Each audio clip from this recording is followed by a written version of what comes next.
and exercise, not too little and not too much, we would find the safest way to health. Who said that? Hippocrates. Yes. Yes. Hippocrates. So what is the right amount of nutrient? Depends on the person. It's individual, absolutely. There are some similarities though. I've done a lot of talking. You guys must know by now some of the things. The right amount of fats. Fats. Yes, fats. So whole foods. This is what I want you guys to really be thinking about, okay?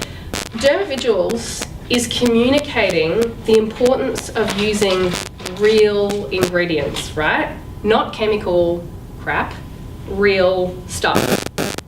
So you need to be communicating to your clients about doing that when they're eating as well and when they're living. So we're talking about whole food. We're not talking high fat necessarily, low fat, low carb even. I've got some of that lingo up there, but I want you to just think about whole food. The way it was when it came out of the ground, essentially.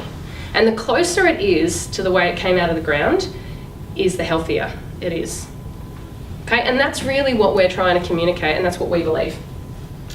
So we're going to get the basics right, okay? And this is what you guys are going to start talking to your clients about. And I think most of you would have heard about this stuff. So whole foods, which is basically a low inflammation diet with a little or no amount of grains. Yeah? Because grains contain phytic acid, grains contain lectins, grains irritate the gut. Now, I mentioned earlier, I'm not anti-grain, but remember the problem with grains that we have today, not 30 years ago. High amounts of gluten, high amounts of glyphosate. Okay, do you see the issue with grains now? It's not that this has been forevermore and that suddenly this is a fad diet.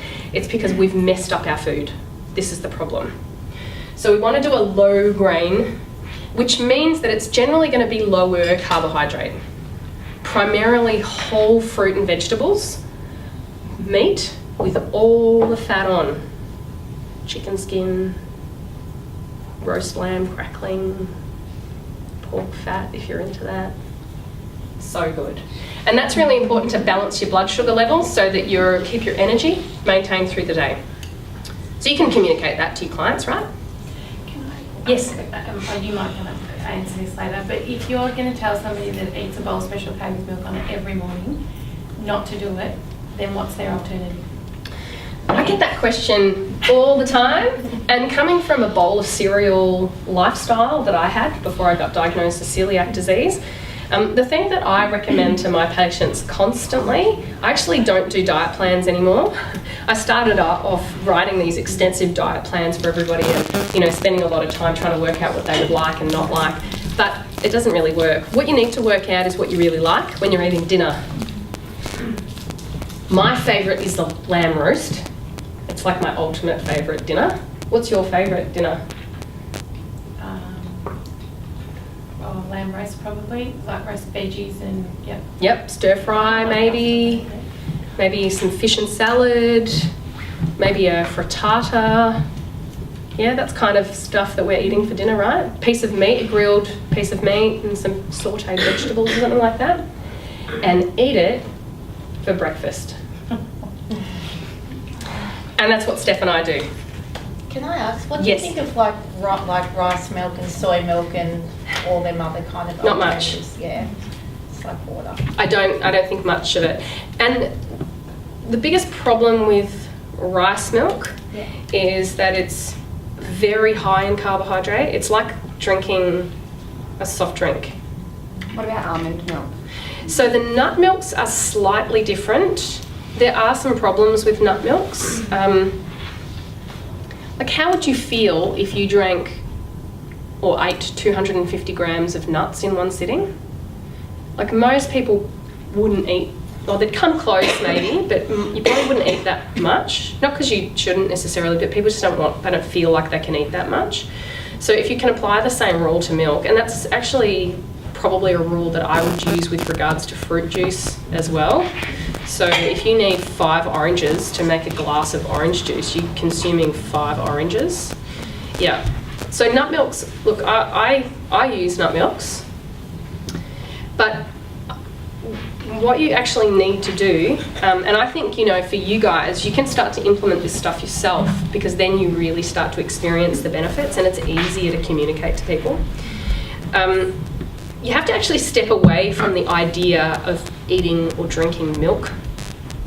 And that's why I was saying earlier, the alternative to milk really should be water, because milk across the globe is a food source for babies to grow into adults.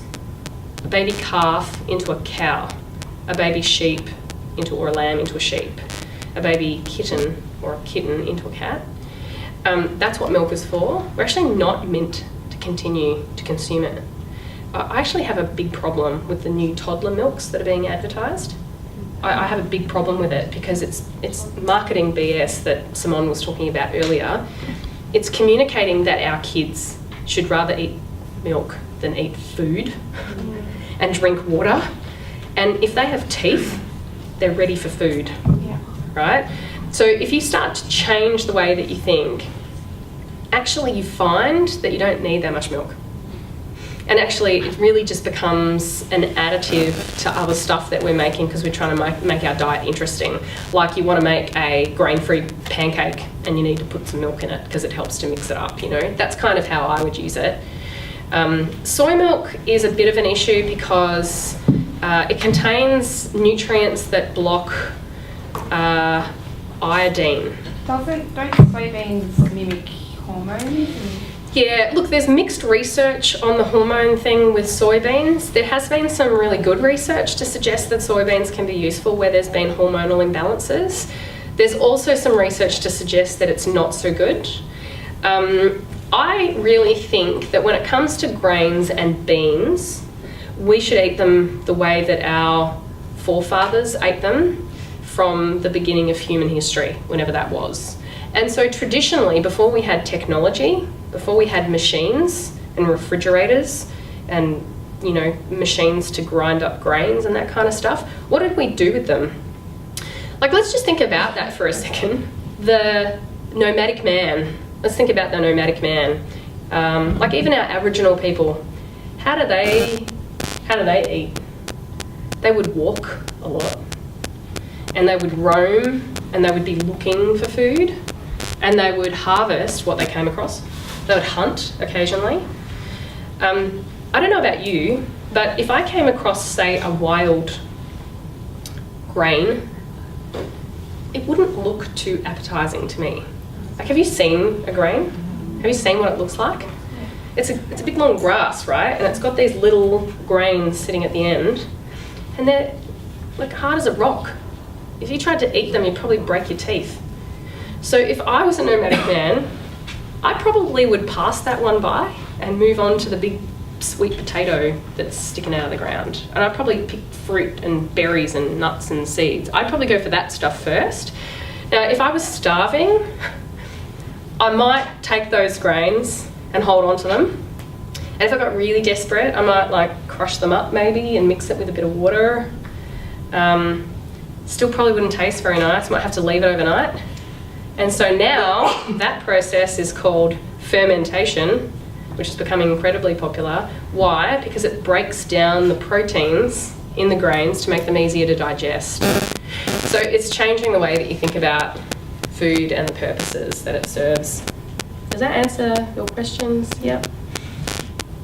Okay, so all of us have been eating grains and it contains phytic acid, right? So it's suppressing your mineral absorption. Bit of a problem. Zinc is one of the crucial nutrients that you need to make hydrochloric acid.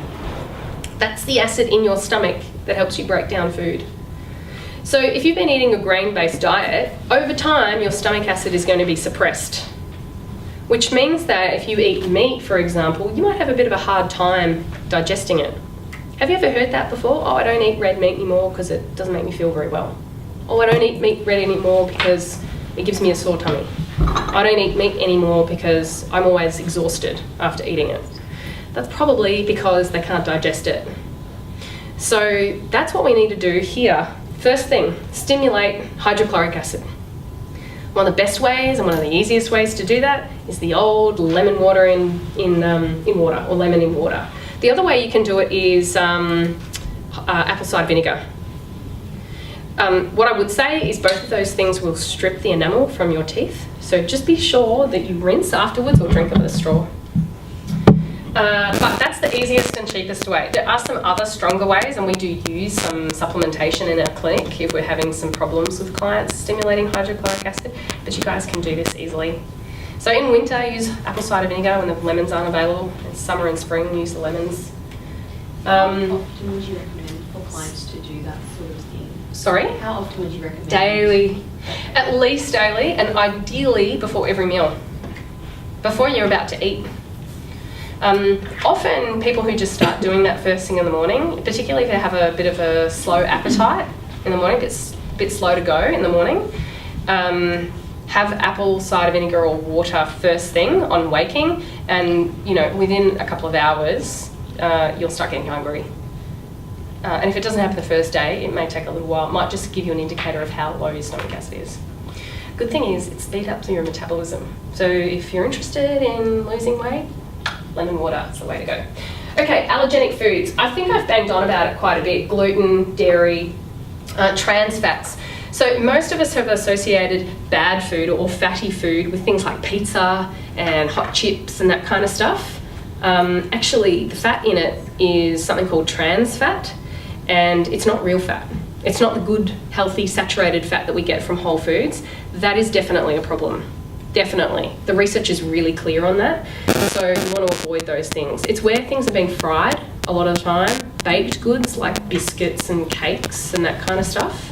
You want the real deal. You want margarine, you want butter. You don't want margarine. Preferably homemade by yourself or someone you know. The other thing I haven't mentioned much is sugar. And look, the reason I haven't mentioned sugar a whole lot is simply because if you eat a whole foods diet, most of the time you don't need sugar anymore. It just kind of side effect of eating well means you just kind of don't eat sugar. The other key that I talk to my clients about all the time is